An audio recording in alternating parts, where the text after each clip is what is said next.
এত লম্বা কবরের জিন্দেগি কেমনে পার হবেন বলেন তো? নূহ আলাইহিস সালামের জামানায় যারা মারা গেছে তারা আজ কত হাজার বছর কবরে পড়ে আছে। ইব্রাহিম আলাইহিস সালামের জামানায় যারা মারা গেছে তারা আজকে কতদিন কবরে পড়ে আছে। হ্যাঁ, আবু জেহেল আজকে কত বছর কবরে পড়ে আছে? 1450 বছর, আরো বেশি, 1450 বছর ধরে পড়ে আছে কবরে। এরপরে তো হাসরের মাঠ, এরপরে তো ফুলসেরাত, এরপরে তো জাহান্নাম, আর তো রইছি। তাহলে দুনিয়ায় থাকলি কতদিন, কবরে পড়ে রইলি কতদিন? আপনি বলেন। আবু জেহেল দুনিয়াতে ছিল 800 বছর,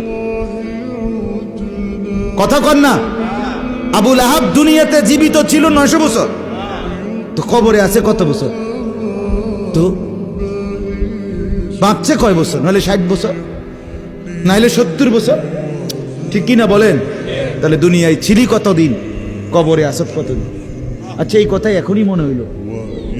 হ্যাঁ, এরপরে তো সামনেরটি রয়েছেই মিয়া। এখনো তো কিয়ামত আসে নাই, এখনো তো ইসরাফিল ফু দেয় নাই। একবার ফু দিবে, সব কবরে যাবে, আবার ফু দিবে, হাসরের মাঠ কায়েম হবে। আবার হাসরের মাঠের একদিন, খোদার কসম এই কোরআনে আল্লাহ বলছে, হাসরের ময়দানের এখন একদিন, প্রতি একটা দিন কয় ঘন্টা?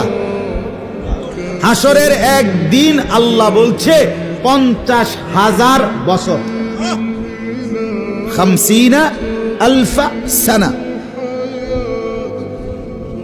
50,000 বছর। হাসরের ময়দানের পুরা সময় না, একদিন, একদিন। পুরা হাসরের মাঠ কতদিন সেটা আল্লাহই জানে।